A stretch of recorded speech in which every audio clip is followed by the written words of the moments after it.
Bom dia, eu sou a Gabi E eu, Maria, e esse é o Livres. o podcast que inspira as travessias. E tá no ar o nosso quarto episódio e hoje muito especial com a nossa primeira convidada, que é a Débora. Bom dia, Debs. Bom dia a todos os espectadores do Livres. Gratidão pelo convite, é uma honra estar aqui e principalmente em ser a primeira convidada. Agradeço muito. Bom dia, bom dia, bom dia, Débora, nossa ilustríssima convidada, a primeira convidada do podcast. A gente que agradece você ter topado embarcar nessa com a gente, nesse movimento. E para nós é uma alegria poder abrir esse espaço para outras mulheres trazerem suas perspectivas, suas reflexões, suas brisas sobre liberdade. Então é uma alegria estar te recebendo aqui hoje e uma alegria também estar abrindo esse espaço para as nossas convidadas. Estava ansiosa por esse momento. Vou pedir para você se apresentar para a galera, Débora, para eles conhecerem um pouquinho de ti. Eu já conheço, já tive a honra de morar junto contigo e conviver, mas quero muito que você se apresente para que as pessoas possam se conectar contigo também e saibam essa mulher maravilhosa que eu conheci na Chapada dos Veadeiros. Nossa, Gabi, gratidão mais uma vez. Bom, meu nome é Débora, sagitariana, mineira, brasileira. Atualmente, profissionalmente, eu estou geóloga, que é a minha formação na universidade, mas também eu estive várias outras profissões, ou lugares. Artista, terapeuta tântrica, uma estudiosa da filosofia, da espiritualidade, são assuntos que me encantam muito.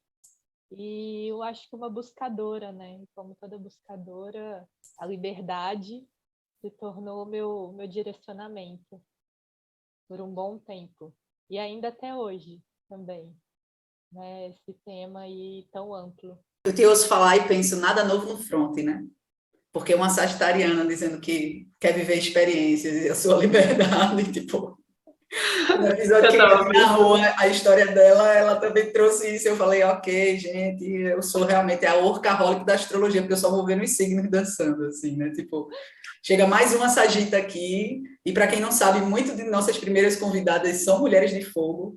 A gente vai estar ouvindo realmente isso como quase que um jargão. Eu gosto de viver experiências, descobrir o mundo, sentir a liberdade. E é bonito ver isso, né, Débora? Porque quando a gente abraça e se expande nesse lugar, porque Sagitário é muito isso, né? Fala muito sobre expansão. Quando a gente quer se expandir, a gente quebra as fronteiras, a gente rompe com os contornos, né, que nos são dados, assim. Então, isso é bem, bem comum aos sagitarianos. Eu me sinto muito honrada de estar aqui entre vocês, mulheres, não vou mentir. Exatamente, eu acho que é esse fogo impulsionador, de sair da zona de conforto e buscar viver novas experiências, novas vivências. Afinal, é isso que expande, a nossa consciência, que nos torna, que traz o novo, Sim. E esse fogo de Sagitário, ele tem essa característica, né, que é o fogo da realização.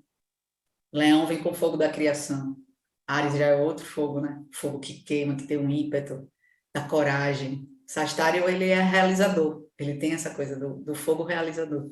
É o que bota realmente a mochila nas costas e de um jeito, como posso dizer, mais prolongado, né? Digamos assim. Tipo assim, com mais consistência nesse lugar de desbravar, de não ter fronteiras mesmo, assim, justamente por ser a expansão de Júpiter, né? E aí a gente estava, né, se indagando nos primeiros episódios sobre o que é a liberdade, né? A gente quer provocar, digamos assim, o início de cada discussão com as convidadas que a gente vai trazer, fazendo essa provocação, né? Trazendo essa pergunta, esse questionamento. O que é liberdade para você? O que é liberdade para você, Débora? Aika.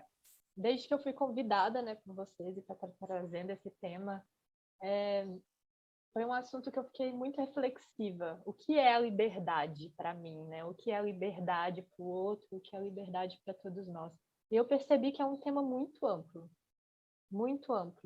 porque o que eu posso trazer aqui, a liberdade para mim, que é da minha vivência como mulher branca, de classe média, que teve essas oportunidades, né? Eu estudei numa universidade, o que é diferente da liberdade para uma mulher indígena ou para um homem indígena, o que é diferente da liberdade de uma mulher preta, né? E também depende das classes sociais. E a religião, ela também afeta muito essa liberdade, né? Porque eu também vim da religião católica. E mineira, né? O que também traz essa criação do conservadorismo. Eu me percebo desde criança assim, em busca dessa liberdade. E eu acho que quando mais nova, essa liberdade para mim se expandia muito na questão física, porque a gente busca de acordo com a consciência que estamos, né? Então, eu sempre quis sair de casa, morar sozinha, e eu consegui fazer isso aos meus 18 anos. Porque eu conquistei essa liberdade de poder fazer o que eu queria, sem dar explicações para ninguém, né? Sem pedir permissão. E na universidade, né, quando eu vivenciei, eu estudei em Ouro Preto, eu fiz engenharia geológica, eu também ficava muito com essa indagação da liberdade. Inclusive, foi um curso que eu escolhi muito pelas viagens, né? A geologia viaja muito, conhece muitos lugares. Então, na minha cabeça, eu vou escolher um curso que se viaja, né? Sagitariana desde sempre. Mas chegando lá, eu percebi que ainda a liberdade não era o suficiente. Eu viajava, mas não era da forma que eu queria. Parecia que eu estava dentro de uma caixa. Ao formar, né, eu percebi isso, esse fogo veio para dentro de mim, foi quando eu saí para fazer um mochilão. E um mochilão nessa expectativa com pouco dinheiro, né, e aberta a todas as experiências e vivências que poderia ter. Eu comecei na Chapada dos Veadeiros, que é onde eu moro atualmente. Fui para o Piauí, para o Rio de Janeiro, tendo várias vivências. E nesse meio caminho, eu fiquei em um espaço que estuda o Tantra, né? E lá eu conheci a espiritualidade, eu vivenciei as emoções, a espiritualidade, eu percebi que era algo muito novo para mim.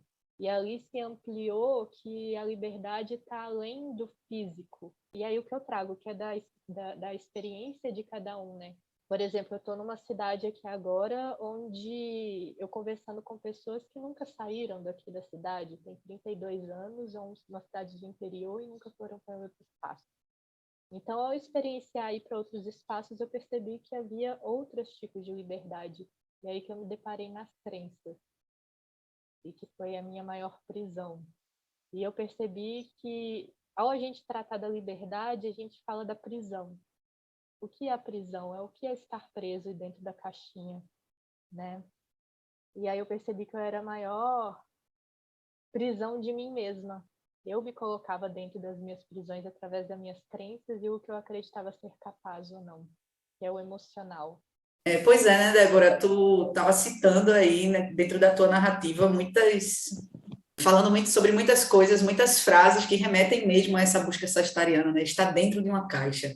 É o terror para qualquer sagitariana se sentir confinada. E é interessante como você traz essa frase para definir, né? Pô, eu viajava, mas era como se eu estivesse viajando dentro de uma caixa. Uma coisa que eu fiquei curiosa para te perguntar, como tu mesmo traz que tu veio de uma educação conservadora, achei bem bacana, inclusive, né, tu trazer esse ponto de vista, ó, tô falando de um lugar de uma mulher privilegiada, branca, de classe média, né, que fez faculdade, que, enfim, a gente sempre vai estar honrando as falas e essas presenças, sabe? Não porque você vem de uma, porque eu, porque Gabi, né, eu acho que eu posso falar isso também, né, Gabi? Por ter vindo, né, de um histórico privilegiado socioeconômico, digamos assim, a gente não pode falar de liberdade, a gente pode falar sobre nossa ótica, sobre nosso ponto de vista, né? Assim, eu acho que é importante que a gente enriqueça a discussão. Dentro desse lugar conservador, de educação cristã, né? Porque eu também vim de uma educação católica, sei como é, assim, como é que foi para tu estudar o Tantra? Quando tu desbrava, quando tu resolve viajar, como é que essa família se sente? Como é que funciona essa saída da cidade? Como é que é abraçar conhecimentos, inclusive assim como o Tantra? Como é que tu se sentiu dentro desses espaços de liberdade? Porque tu disseste no início da tua fala que liberdade para tu era eu fazer o que eu quiser e ir para onde eu quisesse, né? Tu citou isso, né? Assim, para mim, eu achava que liberdade ia ser eu fazer o que eu quisesse sem precisar dar satisfação a ninguém e ir para onde eu quisesse. Como é que foi quando tu começou a traçar esse caminho? Eu posso dizer que o Tantra o Tantra ele é morte. Morte no sentido da morte mesmo, de morrer e de se transformar, de se tornar um novo, né? Quando eu adentrei no Tantra, eu percebi que a liberdade estava muito além do espaço físico e de fazer o que eu queria, mas sim ser quem eu realmente sou, em ser a minha essência, independente do que os outros dizem ou pensam, né? Quando a gente fala Tantra, a grande maioria da população remete a algo erótico ligado à sexualidade, né? Ou posições sexuais diferentes, ou formas diferentes de se fazer sexo, entre outros. O que está relacionado com a sexualidade, mas não só, né? O Tantra, ele trata da nossa energia sexual, que é a nossa energia vital. É aquilo que todos nós temos, é aquilo que nos dá vida, que nos dá a pulsão de seguir em frente. É a nossa libido. Sabe, quando a gente acorda no bem humor e começa a cantar, dançar, aquele dia maravilhoso, aquilo é a libido que está com tudo. Normalmente, quando a gente acorda e está ali para baixo, né, a libido está na baixa. Né? A gente não está com muita vontade de fazer aquilo que a gente quer. E ao entrar no Tantra, que foi algo que está muito conectado, né, com a criação de onde eu vi, que realmente me impulsionou a ir para o Tantra, que foi a minha sexualidade, que até então era algo muito travada. Eu sofria de anorgasmia. E para quem não sabe, anorgasmia é mulheres que não têm orgasmo. Até uma certa idade, talvez até os meus 26, eu acreditava que mulheres não poderiam ter orgasmo. E isso vale para muitas mulheres, né? No Tantra eu descobri que não era só eu, eram muitas, milhares, né? E tem uma grande diferença, onde aquelas mulheres que não conseguem ter orgasmo com si mesmas, né? Que durante a masturbação, e existem aquelas mulheres que não conseguem ter orgasmo também com outras pessoas. E nisso existem vários tipos de disfunções sexuais que estão com as mulheres, mas o que me impulsionou a ir para o Tantra era isso. Eu achava que eu precisava aprender algo que era uma técnica. Eu não sei me masturbar, ou eu não sei transar, eu não sei fazer sexo com o outro. O que é isso, né? O que é isso de orgasmo? O que é isso de gozar? E chegando lá, eu percebi que era muito além, é muito além da técnica, que está relacionada às nossas crenças.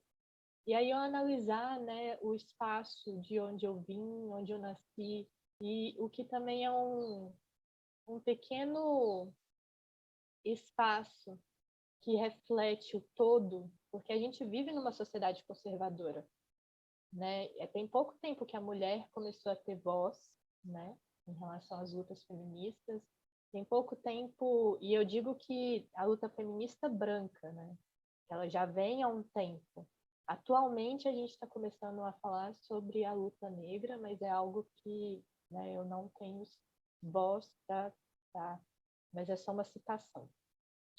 Enfim, tem pouco tempo que a mulher começou a ter voz, então principalmente a falar sobre essa sexualidade que é um tabu. E por vir de uma família conservadora, era algo que a gente não tratava, assim como muitas famílias, como muitos espaços. Então, entrar em contato com a minha sexualidade no Tantra foi uma libertação. Eu vivenciei uma liberdade que eu nem imaginava que era capaz. E a partir desse momento, eu percebi que a liberdade realmente estava além do físico, era em ser quem eu sou. Né? E é isso, o Tantra é além da sexualidade, é além do gozar. Antes de ir para o Tantra, eu já me masturbava e eu conseguia ter orgasmo só, mas eu não conseguia ter com o outro. Depois do Tantra foi uma busca contínua, né? Ainda continua a minha frustração de não conseguir gozar com o outro. E eu percebi que isso estava muito conectado com as minhas crenças, né? Que era o medo da intimidade, o medo da vulnerabilidade, o medo da entrega, e também é o amor, né, gente? O que é o amor? Que já abrange outro tipo de liberdade, é algo que a gente nem sabe o que é. Me identifico com várias falas suas nesse sentido sagita, assim, né? Nessa busca por autenticidade, busca por expressão, né? Eu acho que a gente tem muito forte esse impulso, né, de sair pelo mundo para conhecer as coisas com os próprios olhos, né? para viver as próprias experiências e, a partir disso, definir as próprias crenças, né? Desconstruindo muito do que a gente aprendeu, muito do que nos foi ensinado ou imposto, né, de certa forma. E me identifico muito nessa fala, assim, quando você fala dessa busca por entender quem que eu sou, como que eu quero me expressar, como que eu quero me movimentar aqui nessa jornada de vida.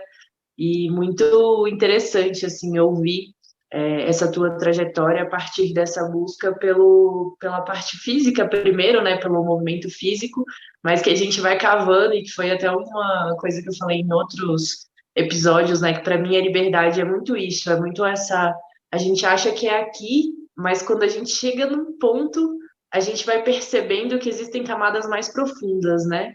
A camada espiritual, a camada talvez desse desafio do se relacionar com o outro e perceber que a minha liberdade é diferente da liberdade do outro. Enfim, várias, várias conexões aí na tua fala. Essas prisões, elas são muito impostas para a gente desde a infância, né? É uma forma de nos manipular e fazer com que a gente continue ali dentro da caixinha, seguindo em linha reta, né? E com medo de fazer qualquer tipo de desvio. Por exemplo, quando a gente está na escolinha e a professora dá um desenho de uma árvore para os alunos desenharem, colorirem, né? E aí as crianças vão fazer o quê? O tronco de marrom, as folhas de verde. Mas sempre vai ter aquela criança que vai querer fazer o tronco azul e as folhas rosa. Aí chega a professora e fala: você não pode fazer isso, porque o tronco é marrom e a folha é verde. Mas, cara, o desenho é meu, eu faço o que eu quiser, entendeu? Eu coloro ele do jeito que eu quero, eu enxergo o mundo desse jeito. Por que que a minha visão de mundo está errada? Essa é a liberdade da criança que está sendo podada. A sua criatividade foi podada na infância, de tipo, você não pode fazer o que você quer, porque o mundo é quadrado e você tem que continuar quadrado dessa forma. Mulheres não gozam, então você vai continuar não gozando. Mulheres não têm liberdade, então você vai continuar na sua prisão. Só que por mais que a gente fique nesse discurso, grande parte dos aprisionamentos estão dentro de nós mesmos, que é aquilo que a gente acredita que a gente é. Atualmente, eu tenho me pegado muito observando para minhas crenças, né? E uma grande crença que ficou me rondando por um tempo. O que é crença, né? Para quem não sabe o que é crença. Crença é aquilo que a gente acredita fielmente e a gente não sabe de onde que vem, né? Por exemplo, um exemplo meu, né? Eu me formei numa faculdade de engenharia geológica. Mas, gente, eu me achava burra até 2 meses atrás. Eu me achava burra e incapaz de poder exercer essa profissão. E isso também vai para vários outros âmbitos, né? Tipo de, por exemplo, fazer o Tantra, né? De não me sentir capaz de poder falar sobre o Tantra ou falar sobre a sexualidade. E isso chega até um pouco a soar um pouco arrogante, porque se eu me formei na faculdade, por que eu me acho burra? Sabe? Tem um monte de gente que nem tem essa oportunidade de entrar na faculdade, então por que eu estou me achando burra por estar na faculdade? Na verdade, isso é uma crença que às vezes nos pegam até de ancestralidades passadas. Quando que a mulher começou a ingressar na faculdade? Quando que a mulher começou a ter voz para poder falar o que ela pensa? Me fala quantas pensadoras mulheres vocês conhecem? Espiritualistas. Quantos livros ou referências de mulheres que escreveram sobre espiritualidade? Grande base dos estudos espirituais que atualmente eu tenho pego são homens que escreveram. E são poucas e raríssimas. Você tem que pesquisar assim, muito para poder encontrar, né? Então, até um tempo atrás, era discutido se a mulher tinha alma ou não, né? E isso vale também, por exemplo, para o indígena, para o preto, era discutido se eles tinham alma ou não. É uma crença que habita todas nós, né? E quando a gente vai ver, a gente acredita tão fielmente na nossa incapacidade de tipo, eu não posso fazer isso porque eu não sei. Eu não posso cantar porque eu não sei cantar. Eu amo desenhar, mas eu não sei desenhar. Então, o que é essas crenças que te limita de fazer o que você quer e o que você ama? Acho que a gente vem discutindo sobre isso em outros episódios, né? Da limitação, da forma como a gente de onde vem essa constituição da nossa formação educacional, enquanto mulheres, sobretudo, né? Que são criadas para servir, em geral, a um homem, a uma família, né? A construção de uma família. Na realidade, isso marca toda a nossa linhagem, toda a nossa comunidade, todo o nosso coletivo e esse inconsciente coletivo. E muito dessas crenças eu acredito e sinto que são pautadas nisso, nas crenças que eram da minha mãe, da minha avó. E aí uma ou outra mulher da família vai desbravando, não casa, ou separa, ou não tem filho, né? Ou se forma numa faculdade, né? Passa a se dedicar à profissão. Muito dessas crenças a gente traz, e aí quando fala de Sagitário e crença, é real, porque Sagitário tem crenças muito fortes realmente, é um arquétipo mesmo de signo. Eu estava comentando agora com uma amiga, que eu estava na casa dela esse final de semana, lá em Angra, e a gente estava comentando sobre escola, né? Ela tem uma filha de 2 anos, e eu fiz a pergunta, né? Sobre escola. Que eu não tenho filhos, se um dia eu estiver, não consigo visualizar meus filhos estudando nos modelos das escolas que eu estudei, por exemplo. Não consigo, mas eu não consigo mesmo, assim, eu não vou colocar. E aí eu fui comentar com ela sobre a minha experiência. Eu estudava numa escola que não era militar, mas o diretor era militar, então ele trazia toda a metodologia do colégio militar para a escola. Todas as sextas-feiras a gente tinha prova. E é impressionante, Débora, porque eu te escuto falar e eu me vejo. E eu acho que muitas mulheres que vão estar ouvindo a gente, e homens, quiçá, vão estar sentindo isso também. Eu passei um bom tempo e até hoje eu desconstruo a crença de que eu sou burra mesmo, de que eu sou incapaz de aprender. Porque eram tantas comparações e era um sistema educacional que eu não tinha a menor condição de aprender.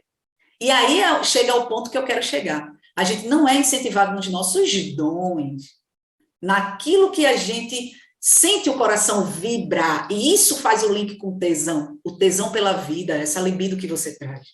O que é o tesão pela vida? O que é a libido, se não eu senti prazer? Eu senti prazer com o que eu como, eu senti prazer na cama que eu deito e eu me sinto merecedora e busco esse conforto na hora de dormir. Eu senti prazer quando um companheiro ou uma companheira me toca e eu sei que é uma pessoa que me respeita, que me impulsiona. Eu senti prazer na cidade onde eu vivo, onde eu não preciso ter medo de me deslocar. Eu senti prazer em contato com a natureza. Eu acho que essa coisa fazendo esse link, né, do tantra, do tesão, da libido, tem a ver com a vida. E aí esse chakra sexual, que é esse chakra vital, se eu não me engano, ele é bloqueado pela culpa, né? A gente sente a culpa de eu estou indo contra tudo aquilo que me foi passado, de forma explícita e implícita. Porque tem muitas crenças que a gente recebe enquanto orientação e instrução, como provavelmente você recebeu na igreja ou numa família conservadora, etc. e tal, e aquelas que são do inconsciente coletivo, que a gente vai trazendo, de que não, eu não sou capaz, de que por ser mulher isso que você traz é real. Os homens, por que eles escrevem mais? Por que eles publicam mais? Porque eles não têm, eles não precisam se preocupar de provar nada para ninguém. Nesse sentido, né? Eles já são impulsionados, eles já são a supremacia do sistema, é o patriarcado, é a dominação, né? Sem querer culpabilizar homens, não é sobre isso, é um sistema que existe. Então, essa luta, né, das mulheres, né, e de outras também classes, digamos assim, é extremamente necessária porque a gente precisa quebrar uma crença que ela é coletiva, e ela é inconsciente. E mesmo a gente sendo assim, a gente ainda passa para as nossas filhas. Elas ainda carregam isso com elas e as netas também vão carregar. E por aí vai. Interessante que esse assunto sobre a culpa tem sido muito recente, muito recorrente por aqui, ultimamente, assim, nas minhas conversas com as minhas manas, com as minhas amigas. E é muito forte, muito doido perceber o quanto a gente, mulher, assim, já está adaptada à culpa, né? Parece que a gente nasceu já sentindo culpa e passa a vida toda sentindo culpa. Assim, eu hoje me observando e me percebendo assim, em várias situações cotidianas, convivendo com outras pessoas, em vários momentos eu me observo me sentindo culpada, sabe? Será que eu fiz algo errado? Será que eu falei algo errado? Será que eu me comportei de uma forma errada? O tempo todo me questionando nesse sentido, por mais que eu tenha conquistado várias liberdades, sabe, na minha maneira de ser, de expressar, de viver, eu hoje ainda me pego observando esse sentimento de culpa e isso me incomoda de um jeito. E eu tenho conversado muito assim com as minhas amigas sobre isso, porque como a Maria falou, né, eu me percebo nessa estrutura social, econômica, em que a gente foi ensinada, né, e foi culturalmente, né, passado de geração para geração, essa cobrança dessa necessidade da mulher de ter uma postura de ser dócil, de ser educada, e educada a gente entende por ficar calada em muitos momentos, né? Porque mulher, quando põe opinião, ou é histérica, ou é exagerada, ou é dramática, porque é interpretado muito dessa forma, né? A nossa sensibilidade, a nossa conexão com a nossa intuição e com o nosso emocional. E, nossa, vem tanta coisa, vem tanta coisa a partir dessas reflexões. Me fez, um pouco da fala da Débora também me fez lembrar de algo que está muito forte aqui também, que é a leitura do livro da Bell Hooks, Tudo sobre o Amor. Eu estou lendo esse livro agora, devagarzinho, e ela fala muito também dessa interpretação do amor a partir da visão masculina, né? Que mesmo a gente, mulher, que tem tão forte essa busca, né, por entender o que que é o amor, o que que é sentir amor, o que que é amar, o que que é se sentir amada, a gente tem uma interpretação e uma visão, uma perspectiva sobre o que é o amor a partir de uma visão masculina. Porque quem fala sobre o amor, quem escreveu sobre o amor, a maioria dos romances, quem escreve, quem disserta sobre o assunto.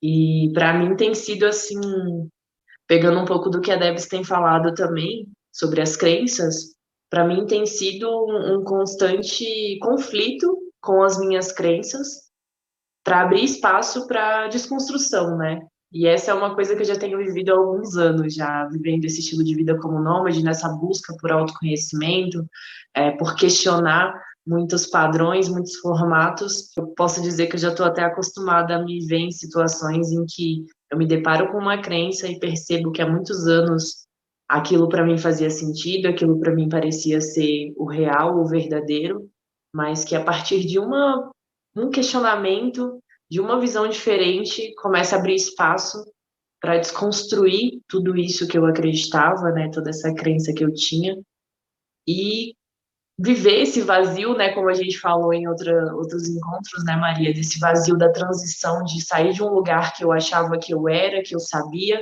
e viver esse vazio de aceitar que talvez existam outras perspectivas, outros pontos de vistas para poder começar a construir a partir do que eu sei, do que eu vivo, a minha visão e a minha nova crença sobre o que realmente é, o que é o amor, o que é a liberdade, o que é ser mulher, enfim. Isso é Sagitário, né, Gabi? Ser e para Total. ser. Sagitário precisa acreditar. Para ele ser alguma coisa, para ele fazer alguma coisa, ele tem que ter fé. É o signo da fé, é a casa da fé, é a casa do Sagitário. Então, crença eu acredito que pesa para todo mundo, para sagitarianos, acho que tem um peso duplo aí. Então, eu imagino, Débora, como para tu, a reformulação, né, dessa primeira pergunta que eu te fiz, né, dessa coisa da criação conservadora e abraçar o mundo, olhar o mundo através de outras lentes, a lente da experiência, do romper a fronteira e sair, do visitar e morar em outras cidades, de viver a medicina do Tantra, por exemplo, na vida. Eu imagino o quanto a reformulação dessas crenças vem sendo feita, né? Porque não é do dia para a noite, é bem processual, assim. Essa crença, né? Essa desconstrução de que sou incapaz, de que sou... diante de tantas comparações dentro desse regime educacional onde a gente fazia a prova e era medido pela prova, né? E eu não conseguia ter desempenho satisfatório, porque aquele modelo do professor sentado na minha frente, escrevendo num quadro uma coisa que nunca na minha vida eu usei, nada do que eu aprendi ali, em maioria. Eu nunca usei e nem vou usar. Né? E hoje, graças a Deus, deusas, eu encontrei o meu caminho dentro do meu Dharma, aí é que eu não uso, porque perdeu o sentido total. Então, assim, hoje eu olho para trás e eu digo, o que me ajuda a reformular essa crença de que sou incapaz é olhar para trás e dizer que bom que eu não assimilei nada do que me disseram ali, porque eu não estou precisando disso para nada, né? O que eu preciso agora é entender sobre alma, sobre a minha alma. O que eu preciso agora é entender quais foram os dois que eu deixei para trás, quais foram as habilidades que não foram estimuladas. E acho que foram. O que é que eu posso fazer para que elas contribuam com o que eu estou descobrindo? E aí, aos pouquinhos, a gente vai olhando para essa crença, e isso eu acho que mexe com muitas outras atravessadores, né? Se sentir merecedor, se abrir para receber. Nossa, minha gente, a gente vai delongar muito a conversa aqui entrando nesse assunto, assim, né? Do quanto isso vai limitando e isso vai repercutindo, né? Assim, camada por camada do nosso ser, esse ser feminino, né? Esse ser mulher na sociedade. O que você trouxe, assim, que me pega muito a culpa, né? Se for pensar, a culpa, ela tem vários apontadores, assim, por exemplo, eu fui criada numa igreja católica, né? E a gente cresce sentindo culpa, né? Pelo pecado. Aquilo que a gente faz com que a gente se sinta culpado. Então, já que a gente trouxe o Tantra e a sexualidade, qual que é a maior culpa, né? E que essa culpa, ela está relacionada ao chakra sexual, que é o segundo chakra, né? O que é o chakra? São pontos energéticos no nosso corpo, que o total são 7. Esse que a gente está falando é o chakra sexual, que fica 2 pontos abaixo do umbigo. E o que bloqueia ele é o sentimento de culpa. Grande parte da população mundial tem esse chakra bloqueado. Se for pensar, a grande questão da humanidade é a culpa, né? É a sexualidade. Então, quando eu, por exemplo, minha primeira vez, né? Quando eu perdi a minha virgindade, que foi aos 16 anos, eu era transbordada pela culpa. Só vinha na minha cabeça: você é puta. Olha só, você tá transando antes do casamento. Que puta! Olha o que você tá fazendo. Agora me fala, em que momento que eu vou abrir espaço para gozar, sendo que eu tava ali coberta pela culpa, saca? Então, é um Puta sentimento. maravilhosa, sejamos, todas Somos todas somos. putas. E aí que entra uma grande questão, né? Porque a gente tende a ir para os extremos. Então, uma sagitariana, um ascendente em Áries, esse fogo impulsionador, né? Essa vontade de quebrar os paradigmas. Eu falei, sou puta mesmo. Então, depois que eu terminei com esse namorado, eu tive várias outras relações sexuais onde eu era transbordada pela culpa da mesma forma. Principalmente quando eram relações de uma noite. Sem julgamentos, gente, mas relações vazias, querendo ou não. Era bem sexualizado, né? E em determinado momento eu fui perceber que a luta feminista, além da liberdade sexual, ela também tange ao saber dizer não, né? De tipo, que tipo de relação sexual eu quero ter? Isso vale para todas as mulheres. Não é sair dando para todo mundo que é a favor do feminismo, né? O feminismo é a sua liberdade em também dizer não. E aí vem a culpa também. Sobretudo em dizer não, né, Débora? Sobretudo Sobretudo, em né? Porque a dizer gente diz não. muito sim, né? Aprender a dizer não é uma grande vitória para uma mulher. Exatamente. Inclusive, eu já ouvi comentários do tipo, você não vai transar comigo, mas você não é feminista? Tipo assim, o que isso quer dizer, né? Então, o que é a sexualidade na sua vida? É saber escolher o parceiro também. É saber quem que é essa pessoa que você está entregando, né, compartilhando o seu espaço sagrado. Porque algo que eu aprendi também é que os nossos corpos é sagrado, gente. E a partir do momento que a gente se ama, a gente só vai permitir com que o outro toque e adentre esse espaço sagrado se eu também sentir que há amor. Existe essa culpa, né, que me impediu, por exemplo, de sentir prazer em gozar, mas a Gabi também trouxe uma questão que foi da viagem.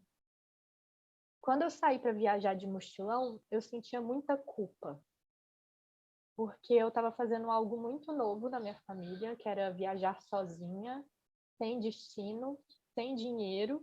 Eu tinha acabado de me formar e o ideal seria que eu estivesse trabalhando no ramo onde eu me formei. E eu sentia muita culpa.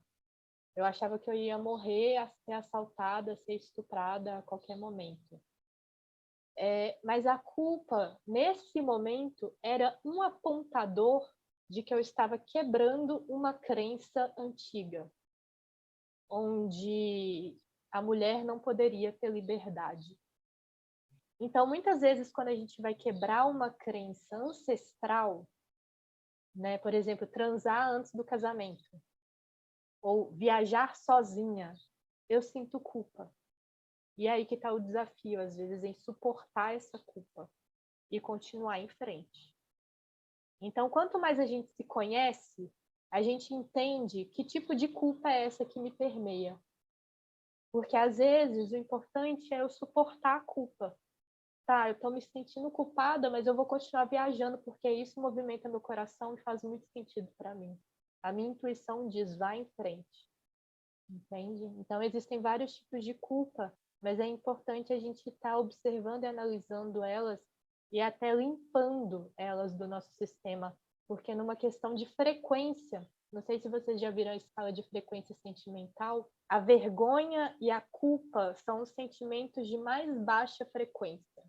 Enquanto a gente ficar vibrando vergonha e culpa, a gente não permite o nosso ser aumentar a frequência e entrar em contato com o Criador ou Criadora, sabe? A gente se tornar alegres, leves.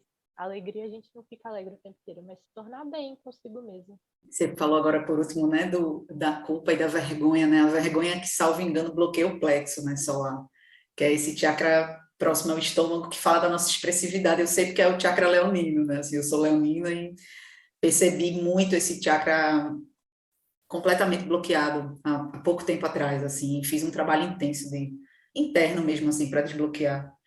E aí é muito disso da natureza. Eu sinto que existem as potências que são naturais em nós, que a gente precisa e pode descobri-las e revelá-las, né, assim, e enfrentar os nossos processos para chegar nesse lugar. No meu caso, usando esse exemplo do chakra do plexo, né, que tem a ver com essa expressividade. Leonino que não se expressa, meu Deus do céu. Leonino que não se conhece, né, por ser o sol também, meu Deus do céu, né, regido pelo sol. E aí tu estava falando sobre a culpa, e eu pensando aqui, acho que a gente tem que parar mesmo de brigar com o que a gente sente, porque o sentir ele é muito inevitável, né? A gente não consegue simplesmente bloquear. Não vou mais sentir culpa, a partir de hoje eu não sinto mais culpa, eu não sinto mais medo, eu não sinto mais nada. Isso é pura utopia. Então, eu já escutei de uma pessoa que chegou para mim e falou assim, mas tu faz terapia, tu não deveria não sentir, tu não deveria... Não. Aí eu, oi? Tipo assim, eu conto, vocês contam, assim, que aí é que você sente mesmo, quando você abre os processos de autoconhecimento, né? Mas eu achei bacana quando tu, falando um pouco sobre isso eu acho que vem o honrar o que se sente, né? Eu sinto essa culpa, de onde vem essa culpa? Deixa eu entender. Vem de toda uma estrutura de onde eu nasci, vem de toda uma estrutura da minha formação. Ok, eu honro tudo isso, eu agradeço tudo isso, eu sigo. Como tu dissesse, eu senti a culpa e eu entendi que eu precisava viajar sentindo culpa mesmo, que eu ia continuar fazendo aquilo, porque alguma coisa dentro de mim, chamada intuição, meu coração, ele pulsava, ele refletia alegria quando eu fazia esse movimento. Então, mesmo sentindo culpa, seguirei. Eu acho que isso é sábio, entender isso é sábio, porque faz a gente ir transpondo essas barreiras, né? E quando tu trouxesse a coisa da sexualidade, essa coisa do dizer sim, do dizer não, né? Quando a gente fala tanto isso, eu vejo tanto essa discussão entre mulheres, né? Quando eu digo não para o outro, eu estou dizendo sim para mim. E esse não tem a ver com não trabalhar com aquilo que eu não quero, em alguns casos, não ter filhos porque não quero me privar de determinadas coisas, ou então quero tê-los, quero ficar em casa, quero cuidar dos meus filhos, quero viver essa realidade doméstica, porque sinto que nasci com esse dom, com o dom de cuidar, com o dom de organizar, e a gente sabe que existe muito de administração, conhecimento de finanças numa mulher que, né, trabalha o trabalho doméstico, porque é um trabalho, realmente. E quando você fala da sexualidade, dessa receptividade, né, o feminino, a energia yin, que é a energia receptiva, eu comento sobre isso. Nosso órgão sexual, ele é para dentro, ele chama, ele recebe, o do homem é para fora, o homem dá, né? Então, por sermos receptoras, a gente precisa saber o que é que a gente está recebendo. Eu sempre tive, e com o passar do tempo e com o conhecimento que eu fui adquirindo nesses processos, eu fiquei mais ainda seletiva nesse sentido, né? Tipo, a minha energia, sem querer anular as experiências de autoconhecimento que eu tive, simplesmente me permitir. Me permitir, sim, uma noite, me permitir se sentir junto com esse parceiro, com um homem, com uma mulher, e ver como seria, né? Assim, sem querer anular isso, porque também existe muito aprendizado a partir dessa experiência. Mas essa coisa de você ter cuidado com o que você recebe, e aí eu acho que isso está diretamente ligado, sinto, que isso está diretamente ligado ao amor próprio. a quando a gente se reconcilia com o nosso feminino, quando a gente se aproxima do nosso corpo, do nosso ciclo, e a gente estabelece uma relação de paz com o nosso sangue, por exemplo. A gente começa a entender que eu acho que criar intimidade, e aí quando eu digo intimidade, é aquela intimidade gostosa de eu amo, como eu amo uma amiga, como eu amo um amigo, como eu tenho uma intimidade e sei do que ela gosta, do que ele gosta, de como gosta de ser tratado, como gosta de ser chamado. A gente cria isso com a gente. E a partir daí a gente revela isso para o mundo. Então, você não vai admitir simplesmente ser tocada de determinada forma, tratada de determinada forma, né? Para satisfazer o quê? Então, eu acho que tem a ver com essa conciliação, esse amor próprio, o caminhar na verdade, o ouvir o corpo, você vai deixando para lá, né? Tipo, dizendo não e dispensando, eu acho que a real é essa, dispensando algumas experiências que não teriam essa valor. Ouvindo vocês falar, me toca muito num ponto da minha vivência mesmo enquanto nômade. Quando eu decidi viajar, eu queria ir sozinha, porque eu queria viver essa experiência de estar sozinha e conseguir, de certa forma, provar para mim mesma, né, e sentir que eu estaria bem sozinha, que eu não precisava da companhia de um homem, que eu não precisava estar com alguém para me sentir bem comigo mesma, que eu poderia ser uma boa companhia para mim.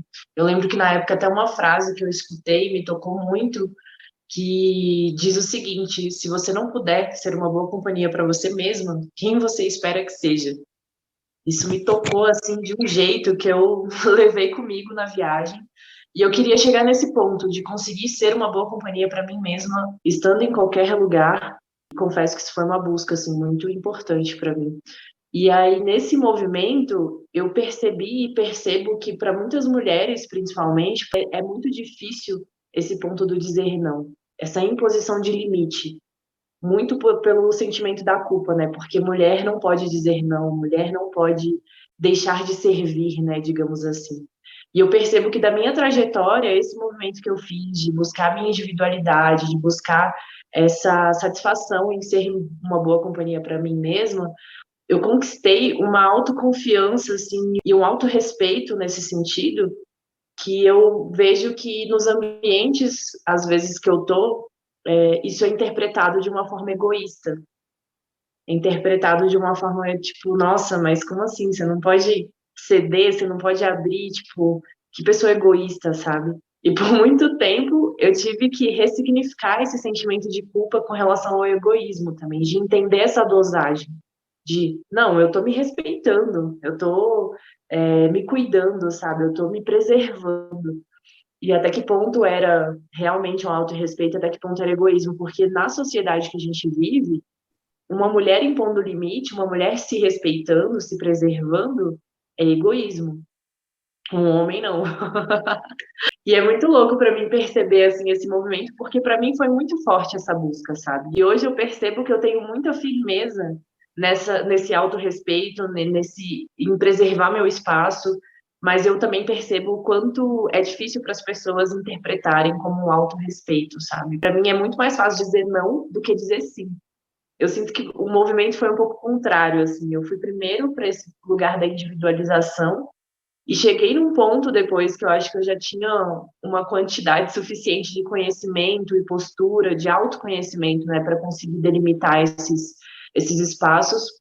E aí eu comecei a perceber que era o momento de eu começar a entender os lugares que eu precisava dizer sim. Porque eu gostei tanto de estar comigo, eu gostei tanto de me cuidar, de me preservar, de dar atenção para as minhas coisas, que chegou no momento que eu falei, tá, agora eu preciso ceder, agora eu preciso abrir. Aí, para viver um relacionamento, para aprender a trocar, para aprender a compartilhar. E eu sinto que, socialmente, assim, o caminho geralmente é ao contrário. A gente aprende que a gente precisa compartilhar, que a gente precisa colaborar, que a gente precisa estar sempre aberto, estar sempre cedendo, estar sempre. Porque é bonito. A gente colaborar, a gente contribuir com as pessoas é bonito. Socialmente é bem aceito. Mas a gente se preservar, a gente impor limite, a gente dizer não, a gente dizer não posso, não quero, não vou, não tô afim, é feio. Eu percebi isso muito claro, assim, quando eu fiz esse movimento. E aí eu vejo que, na verdade, os dois pontos são importantes, né? Não é tipo o que é certo, o que é errado. mas sim a gente aprender a nutrir esses dois extremos, né? Da gente conseguir se conhecer, se preservar, dizer não quando preciso, para a gente se respeitar, mas a gente também aprender a compartilhar, a colaborar, a contribuir, a dizer sim nos momentos e nos espaços que a gente julga serem importantes para a gente fazer esse movimento, sem necessariamente achar que um é mais importante que o outro ou mais necessário que o outro. Acho que essa integração que é o lugar que a gente precisa chegar assim, enquanto sociedade. E para as mulheres isso é muito mais forte, porque existe toda uma carga, né, de que mulher tem que ser dócil, mulher tem que ceder, mulher tem que ser dizer sim o tempo todo, né? Enfim. Eu acho que tem muito a ver com essa travessia a vida é uma grande travessia, né? E tudo é um processo. Todos são muitos processos que marcam essa travessia. E esses processos refletem etapas do nosso desenvolvimento. E para cada um é diferente o estímulo também, né? Você precisou ir pelo caminho do não, eu já fiz o caminho do sim. E você foi comparada a um egoísta, eu a uma dependente, digamos assim. E aí você estabelece o contorno disso. Eu preciso dizer sim, eu preciso dizer não. E aí você vai desenhando esse desenvolvimento, que tem a ver com esse crescimento, né? Tu estava comentando e eu estava aqui, doida para levantar a mão para falar, porque vem essa coisa quando você falou assim, garantir a minha individualidade, e eu aprendi muito sobre limites e contornos com isso, depois eu comecei a ceder. Eu fiquei pensando aqui, pensando na minha própria história, também na minha própria trajetória, quando eu aprendi sobre esses contornos e esses limites, eu aprendi isso de um jeito absolutamente doloroso, eu aprendi pela dor, muitos dos aprendizados foram pela dor, que não é a única via de aprendizado, tá, pessoal? A gente pode aprender no amor também, que a gente possa aprender mais no amor, mas no meu caso foi pela dor. Isso me ensinou tanto sobre viver em coletivo, e isso da mesma forma aconteceu quando eu passei a amar o meu corpo, amar o meu sangue, honrar a minha natureza feminina, eu passei a honrar as outras naturezas. Então, quando eu aprendi a colocar o meu limite, eu aprendi a respeitar mais ainda o limite do outro também.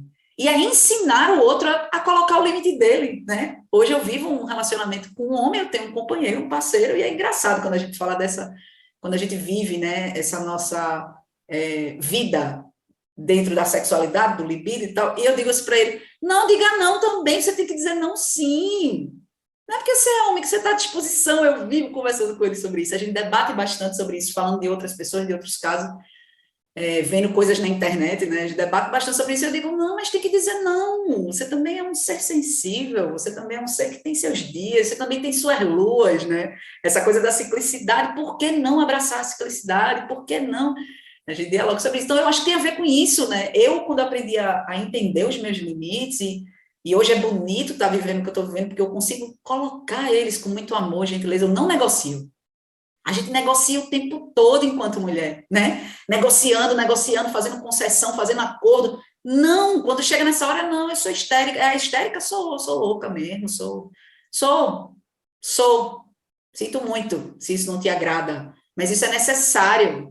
Né? Assim, quando eu vejo, às vezes, uma mulher, sei lá, não sei qual foi a situação que aconteceu, porque não quis arrumar, não quis varrer, e era uma coisa dentro do que era esperado, não no contexto machista patriarcal, mas dentro do que era esperado, digo, mas espera aí, é revolucionário uma mulher não querer varrer, deixa ela sem querer varrer, porque isso quebra uma parada que é sistêmica, mesmo que naquele contexto faça sentido ser o oposto, né? A gente precisa valorizar essa quebra, quando você falou da criança que desenha um tronco que não é marrom, aquariana, com certeza absoluta. Porque já chega, tipo, rompendo, né? Então, a gente precisa abraçar essas outras facetas, acho que a liberdade, que é o nosso tema central, também consiste nisso, né? Em romper, em dizer não, em dizer aqui não. Quando eu aprendo sobre isso, eu posso ser generosa com o mundo, eu posso virar para quem está do meu lado e dizer, eu acho que tu está ultrapassando um limite aí.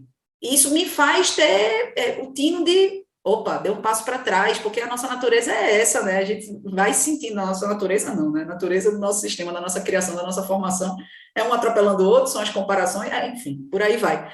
Mas quando, o que eu estou querendo dizer é que parte do centro, né? Quando Gabi entende que ela caminha, e o caminho dela foi na individualidade, para ela entender quem ela é, para ela entender, aí ela passa a ceder, abrindo espaço para o outro. Eu tinha todos os espaços para o outro, e aprendi a dizer, não, peraí, esse espaço aqui é meu. E quando eu faço isso, eu olho para o outro, faço, faz isso também, vice, e oportunizar isso ao outro, eu acho que isso é bacana. Eu acho muito massa, eu achei muito massa vocês trazerem sobre isso da invasão e sobre o limite, sobre dizer não. E eu também me identifico mais nesse espaço de que eu era bem sim, né? Estou aprendendo a delimitar os meus limites. E nesse aprendizado de delimitar os meus limites, eu também percebi o quanto eu era invasiva, muito invasiva, muito. E eu também permitia que o outro me invadia, porque eu não sabia o que era esse limite de invasão ou não, né, também. E por isso que eu acho que o quão é importante essa liberdade de ser quem se é. Porque a partir do momento que a gente se conhece, que a gente permite essa liberdade de ser nós mesmos, independente do que o outro fala, independente do que a sociedade acredita. Se eu estou aqui no meu espaço, não estou invadindo o espaço do outro, eu não estou maltratando ou machucando o outro. Eu estou aqui, sendo eu, né? Independente do que o outro diga, porque, gente, a liberdade incomoda. A gente fica aí na busca da liberdade, mas, na verdade, está todo mundo acostumado a ficar nas suas prisões e nas suas caixinhas, que quando vê alguém livre, isso incomoda. E muito. Então, esse papo de que, vamos para a busca da liberdade, na verdade, o ser humano não quer liberdade, né? Esse é o paradigma do rolê. Então, eu acho que a partir do momento que nós, mulheres, né, nós estamos aí na luta feminista, existem outras lutas, mas das mulheres, de entender quem nós somos, de delimitar nossas liberdades, de em busca desse amor próprio, a gente consegue enxergar o outro, né? E aí Jesus é meu mestre e ele já dizia, amar o outro como ama a ti mesmo. Então, a partir do momento que eu delimito as minhas liberdades, que eu me conheço, que eu dou liberdade de ser quem eu sou, que eu me respeito, que eu me amo, eu consigo enxergar o outro. E aí, gente, é a evolução da humanidade, saca? Porque não vai ter isso de homem, mulher, de raças, de classes ou do que for, a gente vai se enxergar como iguais. E eu digo não só como humanidade, mas como plantas e animais. Porque, na verdade, somos todos os mesmos, é tudo a mesma coisa, somos todos um, no fim das contas. Todo mundo tem o átomozinho que tem em mim, o átomo que está no animal, o átomo que está na árvore, na planta, na terra. Nós somos todos as mesmas coisas, mas a gente tem que se conhecer. Aí que está a grande importância de nos conhecer como mulher. Você trouxe sobre a energia feminina e masculina, que é independente de gênero também, que é algo muito importante. E esse caminho, né, do autoconhecimento, que está muito conectado com a liberdade. Para mim, a melhor decisão que eu tomei na minha vida foi escolher pela liberdade.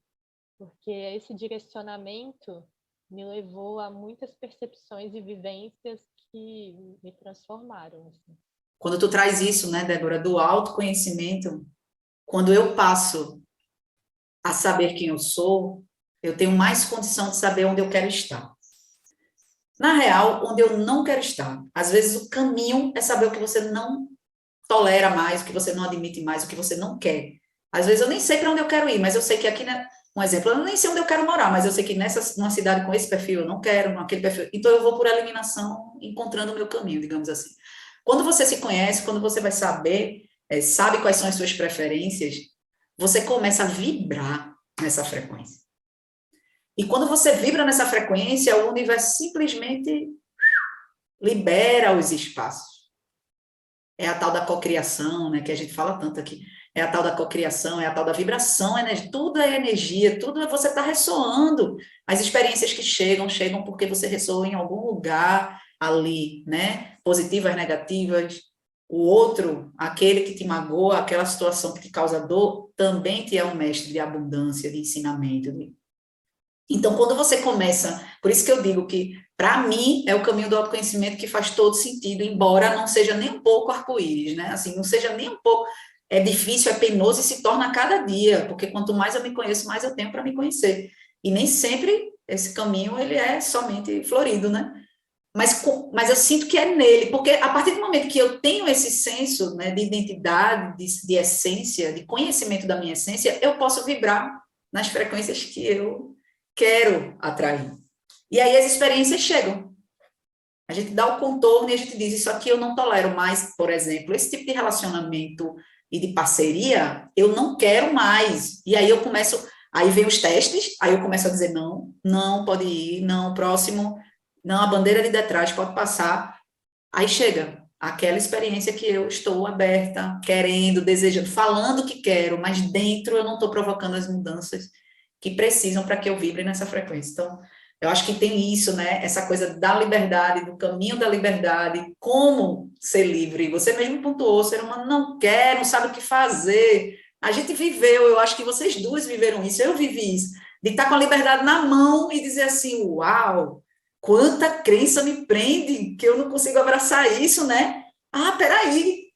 Agora eu estou entendendo por que é tão difícil cair da caixinha, romper, por isso, por que foi tão difícil. Então, assim, o caminho da liberdade, para mim, também, ele se desenha por aí, pelo conhecimento de si. Se eu me conheço aí, eu passo a abraçar o mundo de um jeito diferente e atrair aquilo que eu preciso.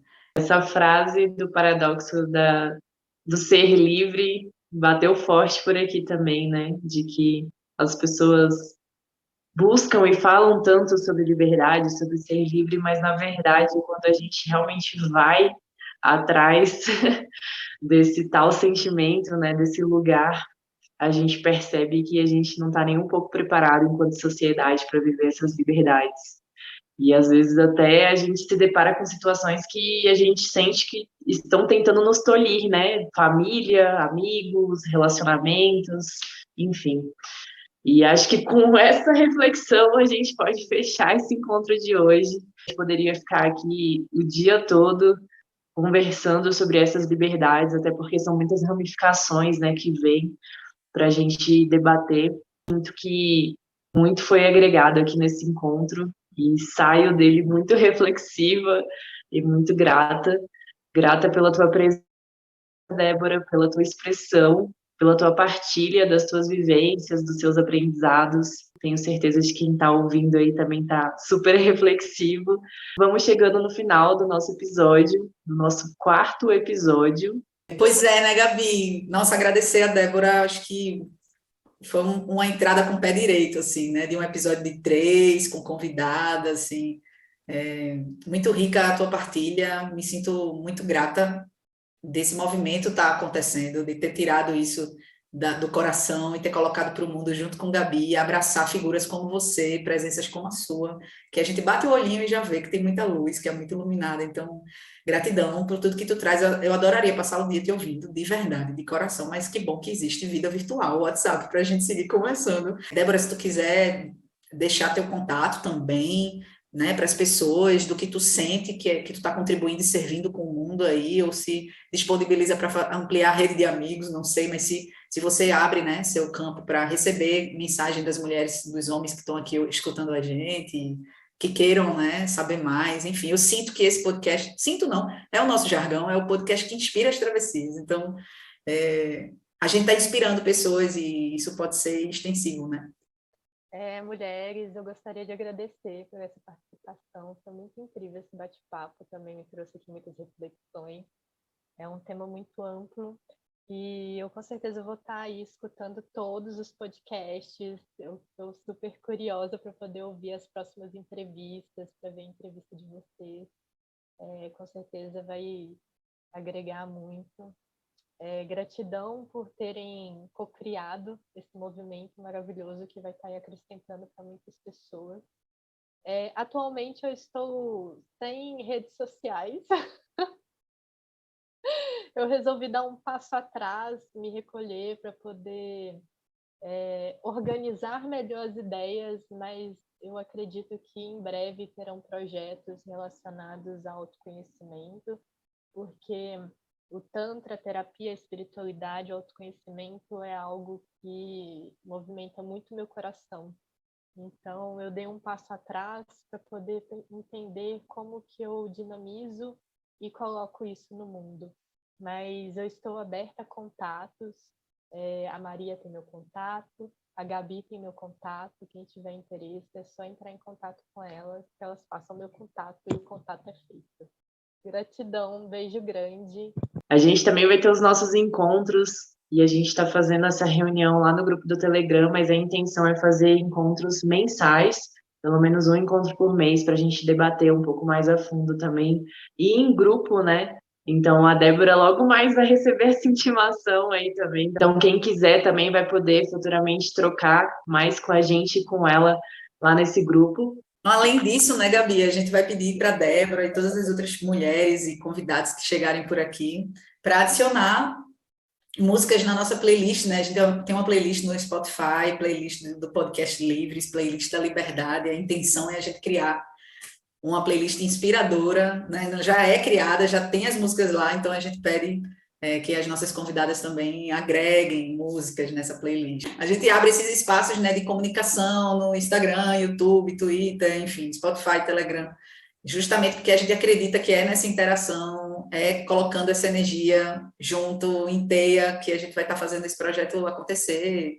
da magnitude que ele merece, e que a gente merece recebê-lo também. Então é isso, pessoal, a gente agradece todos os ouvintes aí, um bom domingo para todo mundo, e no próximo domingo a gente chega com mais Podcast Livres. 10 horas da manhã, todos os domingos, encontro marcado com vocês. Gratidão, galera. Bom domingo.